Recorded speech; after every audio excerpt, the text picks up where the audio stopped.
मुजबुरानो जा सिङावनो थानां किन्तु रायजोआ अलखदाव गोग्लैनाङा। जोंनि बिटिसि रेभिनिउ डिपार्टमेन्टनि ट्रान्सपोर्ट डिपार्टमेन्टनिफ्राय जोंहा जिहेतु फैसा कालेक्शन जायो, बास भाराफोरनि जेब्ला जोंहा फैसा कालेक्शन जायो, बिनिनो फैसाखौ 66 करोड़ स्टेटनो हरदों बिटिसि सरकारा। मानो हरदों? जोंनि बे बिटिसिनि ट्रान्सपोर्ट डिपार्टमेन्टनि जोंनि सम्पतिखौ स्टेटनो मानो हरदों? बेखौ दिनै बुजि मोनाखै। सिगाङावथ' बिदि हरफेरा आरो बे जोंनि फैसाखौ स्टेटनो मानो हरदों? दिनै स्टेटनो हरबाय, गाबोन सेन्ट्रेलनो हरगोन नामा? बेथ' जोंनिसो सम्पति। स्टेटनिफ्रायसो जों बिटिसिआ मोननांगौ, सेन्ट्रेलनिफ्रायसो जों बिटिसिआ मोननांगौ। जेरै दा 1500 करोड़ एकड़नि गेजेरजों फैसा मोननांगौ, दिनैसिम थाइसेबो गैया। बेखौसो जों मोननांगौ। जोंनिफ्राय मानो लांदों स्टेटआ? आरो हरग्राया मानो हरदों? बे लेखाया आंनियाव दं, आं नोंथांमोननो होगोन। बे लेखाखौ मोननायनि कारना जाहैबाय थांनाय जुननि 9 तारिख बिथांमोना आसाम गभर्नमेन्ट आरो बिटिसि गभर्नमेन्ट मोनसे मिटिं जादों जे गोबां प्रपोजेलखौ बिथांमोना होदों आसाम गभर्नमेन्टनो। बेयावनो बिथांमोना बुंदों जे मिडियायाव एनडिपि खौ लानानै जोङो हिमन्त बिश्व शर्मा सारजों गोबां पजिटिभलि खोथा रायलायदों। हिमन्त बिश्व शर्मा सारा खोथा होदों जे केबिनेटआव डिसिसन लानानै एनडिपिनि समस्याखौ समाधान खालामनाय जागोन। भेरि गुड, बिराद खुसिनि बाथ्रा आरो जों गोजोननाय मोनदों, रायजोआ गोजोनदों। बे बाथ्राखौ नंमारगौना नंमारा, रायज्लायमारदोंना रायज्लायमाराखै, आं एजेन्डाखौ नागिरबाय। नाथाय आं दुखु मोनदों, बे एजेन्डायाव एनडिपि खौ लानानै रायलायनायनि जेबो एजेन्डा गैया आरो बेयाव जेबो एन्सारबो गैया। एजेन्डा गैयाबा एन्सारबो गैया। आलादा कपियाव दङब्ला बेखौ आं निमाहा बिदों, आरो जा कपिया दङब्ला नोंथांमोना बुंनाय बायदि जे केबिनेटआव रायलायनानै एनडिपिनि समस्याखौ समाधान खालामनाय जागोन, बिनि एन्सारखौ नोंथांमोना रायजोआ खालामनांगौ, रायजोआ गोजोननाय मोनगोन। जिहेतु केबिनेटआव रायलायनाय बे मिटिंआव रायज्लायनाय जिथु माइनासफोरखौ लेफ्ट साइडथिं गासैथिंबो एन्सार होनाय जाजोबदों। मोनफ्रोमनिबो प्रप'जेलखौ नेगेटिभआनो जा पजिटिभआनो जा नो एक्सनानो जा हिमन्त बिश्व शर्मा सारा एन्सार होजोबदों। बेयावथ' एनडिपिनि एन्साराबो थानांगौमोन, नेगेटिभ पजिटिभ। नाथाय नोंथांमोना खोथादोसो बुंदों। बिनिखायनो आं नागिरदों जे एजेन्डायाव दङना गैयामोन। नाथाय नाथिं गैया। दङब्ला आंखौ निमाहा खालाम आरो रायजोआ खालाम। दा गोबां प्रप'जेलखौ बिटिसिआ आसामनो होदों, बाख्नायथाव। गोबां खामानि मावनो थाखाय प्रप'जेल आसाम गभर्नमेन्टनो बिटिसि सरकारा प्रप'जेल साबमिट खालामदों। बेखौ आं दिनै बाख्नायदों। बिटिसि रायजोनि राजानि थाखायनो दा खामानि मावनो थाखाय जा नोंथांमोना प्रप'जेलखौ होदों, बेयो बाख्नायथाव आरो होनांगौ आरो जाफुंनांगौ। नाथाय बे प्रप'जेलाव मा बुंजादों, मा लिरजादों, बिनि एन्सारा मा होजादों, नोंथांमोननि थाखाय आं मोनफ्रोमबो प्रप'जेलखौ आङो नोंथांमोननि निउसनि गेजेरजों देखायगोन। नोंथांमोना रायजोआ खालामनानै हो। दिनै बे प्रप'जेलनि गेजेरजों आसाम गभर्नमेन्टआ बिटिसि सरकारखौ माबायदि निग्लेक्ट खालामदों, माबायदि अयनाय खालामदों, माबायदि डिलेट कमेन्टफोरखौ होदों, नोंथांमोना दिनै नुगोन। बे प्रप'जेलनि एन्सारखौ नुयोबा नोंथांमोना निश्चय दुखु मोनगोन। नोंथांमोना रागाबो जोंगोन आरो गोसोआव दिखार नांगोन। मानो अयनाय खालामो आसामा? बिटिसि गभर्नमेन्ट आरो दिनै आसाम गभर्नमेन्टथ' दिनै एलायन्सआव दङ। एन्साराथ' मोजांसो जानांगौ, नाथाय मानो नेगेटिभ? मावनो लानाय खामानियाव मानो पजिटिभ खामाखै? एन्सारा मानो नेगेटिभ?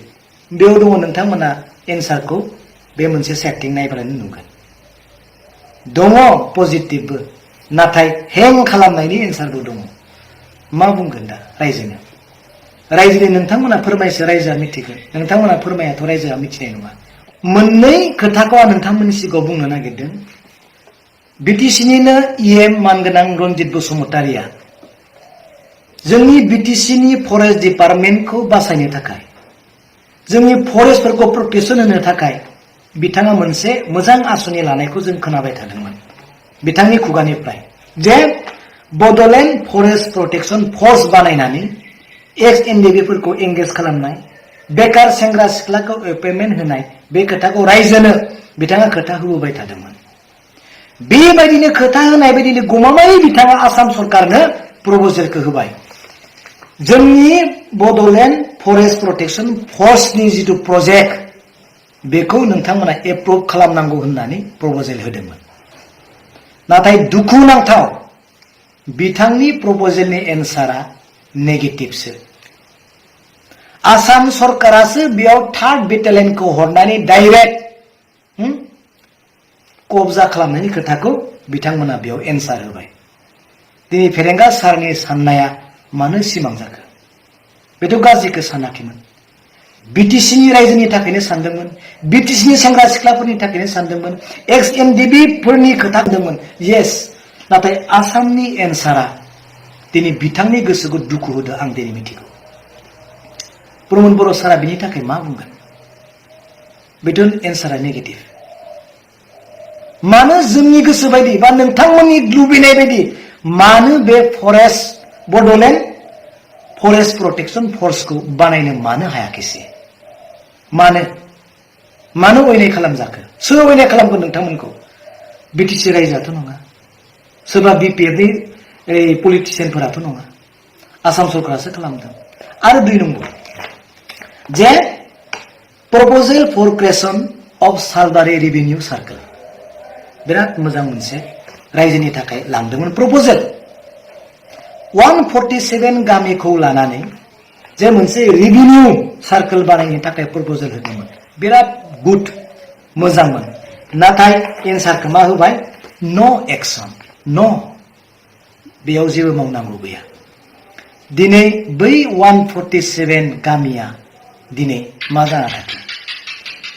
जेबो गैया। बेबायदि एन्सार दिनै आसामा इउपिपिएल गभर्नमेन्टनि जिथु प्रप'जेलखौ नो, डिलेट खालामदों। दिनै इउपिपिएल गभर्नमेन्टआ लाजिनांनायल' नङा, बे गुटै बर' बा गुटै बिटिसि रायजो राजानिनो मोनसे दुखु गोनां एन्सार। दिनै रायजोआ बेनि थाखाय मा एन्सार होनांगौ? नोंथांमोना रायजोनो फोरमायदो। आरो गोबां प्रप'जेलफोर दङ, आं नोंथांमोननो होगोन। Delete, delete, delete. मावनांगौ जोंहा गैया, जों बेखौ मावा, जों बेखौ मावनो हाया। एन्सारा बिदिनो दंजोबो। हें खालामना दोननायनिल' एन्सार। दिनै मानगोनां प्रमद बर' बिथाङा मा बुङो बेयाव? नोंथांमोननि कनभिन्स खालामनाया माबायदि दिनै बेखौ रायजोआ बुजिया, नुवाखै आरो खोनायाखै। नोंथांमोनासो मिथिगौ। नाथाय बिनि एन्सार सिटआ हें खालामनाय आरो डिलेट खालामनाय। बिनि थाखाय रायजोआ गोजोना, दुखुसो मोनगोन। बिनि थाखाय बिक्रमा लासिंसिं नङा, दुखुसो मोनगोन। रायजोनि खामानि जानांगौ। दिनै बिनिखायनो बुंदों जे नोंथांमोना दा प्रमद बर' सारा मानिबा थाखाय मजबुरि जानो हागौ। बे मजबुरियाव, नोंथांनि मजबुरियाव रायजोआ अलखदाव गोग्लैनो नाङा। नोंथांनि अलखदाव बा नोंथांनि मजबुरियाव गुतै रायजोआ दिनै खैफोदाव गोग्लैना आं दिनै बेखौसो बुंगोन। समस्यायाथ' दिनै बर'आ गोबां दं। मा समस्या होननानै बुङोब्ला दिनै नोंथांमोननि गेजेराव बेबायदि जायगा गैला जे बर' जाथिया समस्या गैयै। बेबायदि मोनसेबो जायगा गैला जे बर' जाथिया समस्या गैयै। नोंसोरो नाय, हादारन एलपि स्कुलाव थां गामिनियाव फोरोंगिरि गैयैनि समस्या, नङा होमबा? नोङो एमइ स्कुल आरो हाई सेकेन्डारियाव थां, दा गोदानै मोनसे प्रब्लेम जे मेथ्स आरो साइन्सखौ कम्पालसरि इंलिश खालामनायनि समस्या। कलेजाव थां, लेखा गैयै आरो साबजेक्ट टिचार गैयैनि प्रब्लेम। इउनिभार्सिटियाव थां, रिजाल्टखौ मोजां होयैनि प्रब्लेम, रिजार्भेसन मोजां मोनैनि प्रब्लेम, आरो थाङै थुङै दा भाइस चेन्सेलारनि प्रब्लेम। 100 बारा धरना होगासिनो दं। बबेयाव प्रब्लेम गैया दिनै जोंनि बर' जाथिनि जिथु इसुफोरा? बबे सल्भ जादों? नों एडमिनिस्ट्रेसन हिसाबै बिटिसि सेक्रेटारियेटआव थां, बर' अफिसार गैयैनि प्रब्लेम। आनखि नोङो जोबथेसालियाव थां, बेयावबो एनडिबिनि प्रब्लेम नोङो सानजाहा थां बेरायै थां सनितपुर आरो बिश्वनाथ सिमाबारिनि प्रब्लेम कार्बि आंलंआव थां बेयावबो दिनै एसटि हिल्सनि एसटि जायैनि बर'फोरा प्रब्लेम नोङो BKWSC आव थां भिलेज नटिफिकेशन जायैनि प्रब्लेम इलेक्शन जायैनि प्रब्लेम फान्डिं फैयैनि प्रब्लेम बबेयाव प्रब्लेम गैया दिनै नोङो राजनितिकनि फोथारा नाहर दिनै प्रमद बर'नि गभर्नमेन्ट सालायनायनि प्रब्लेम दिनै डिलिमिटेशननि खोथाखौ सान रिजार्भेशन मोजां जायैनि प्रब्लेम MP सिदा क्लियारिफिकेशन जायैनि प्रब्लेम बहा प्रब्लेम गैया दिनै बेफोर गासै प्रब्लेमनि गेजेरजों बर' जातिखौ नाख्रेबनाय जायाखै होनबा नों बे LP स्कुलाव टिचार गैयैजों हालाय आथानि जानांनाय स्टुडेन्टफोरा गथ'फोरा दिनै नाख्रेब जायाखै होनबा बै कलेजाव एमइ स्कुलफोराव लेखा गैयै टिचार गैयैफोरनि गेजेरजों दिनै जोंनि बर' सेंग्रा सिख्लाफोरा बा स्टुडेन्टफोरा दिनै आलाय आथानि जायाखै होनबा दिनै इउनिभार्सिटियाव रिजाल्ट होबाय हाजार हाजार मानसिया दिनै फेल जाबाय एप्लाइ खालामनानैसो दिनै रिजाल्टखौ लानांगौ जाबाय बेफोर दिनै बर' जातिनि प्रब्लेम नङा होनबा दिनै भाइस चेन्सेलरनि थाखाय धरना होगासिनो दङ बेफोर दिनै जोंनि थाखाय गिदिर प्रब्लेम नङा होनबा बबे मोनसे प्रब्लेमखौ सल्भ खालामगोन दिनै सरकारा आबसुआथ' नाजागासिनो नाथाय मोनसेबो दिनै जाफुङा नोङो दिनै स्कुल प्रभिन्सियेलाइजेसननि खोथा बुंबाय दिनै मोनसेबो जाफुङा दिनै एनडिबिनि थाखाय रायलायगासिनो दङ मोनसेबो जाफुङा गोबां इस्युखौ लानानै दिनै प्रप'जेल होगासिनो दं आसामनो दिनै मोनसेबो जाफुङा बेफोर गासैनिबो दायनिगिरियासो सरकारनि नङा होनबा रायलायनो दाय गैया दिनै आं गोबां खोथाखौ नोंथांमोननि सिगाङाव बुंबाय बेफोरनि प्रब्लेमखौ बुङाबा रायजोआ बोरै मिथिनो